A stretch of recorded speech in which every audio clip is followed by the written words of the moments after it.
আমার এখান থেকে শুরু করেছে, এদিকে আমার কিছুই নেই। ওরা আমার জামা তো ছিঁড়ে ছুটে কিছু থইনি।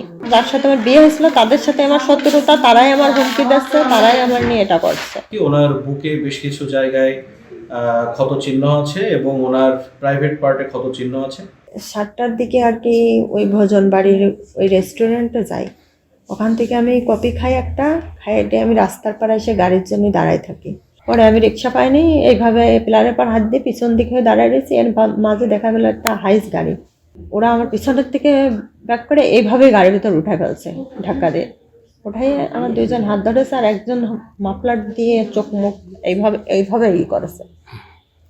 করার পরে আর যদি একটা মানুষ হাত ধরে, এমনি আমি অসুস্থ।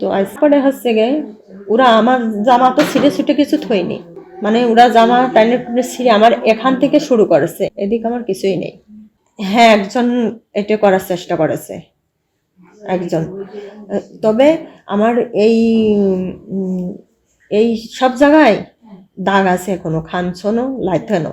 পুরানো তো সব শরীরই পুরানো।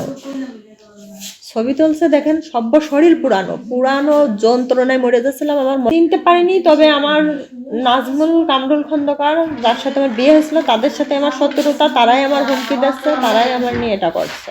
ঝিনাইদহ সদর হাসপাতালে রাত 9টার দিকে একজন মহিলা আসেন এবং উনি এসে আমাদের কাছে জানান, উনি কমপ্লেন করেন যে ওনার শরীরে আঘাত করা হয়েছে বিভিন্ন জায়গায় এবং সেখানে কিছু পোড়ানোর কথা উনি বলেন যে আমার শরীরে আগুন ধরিয়ে পুড়িয়ে দিয়েছে। তো আমরা তখন প্রাথমিকভাবে জিজ্ঞাসাবাদে যেটা জানতে পারি এবং তাৎক্ষণিকভাবে পরীক্ষা নিরীক্ষা করে যেটা দেখি, ওনার বুকে বেশ কিছু জায়গায় ক্ষত চিহ্ন আছে এবং ওনার প্রাইভেট পার্টে ক্ষত চিহ্ন আছে।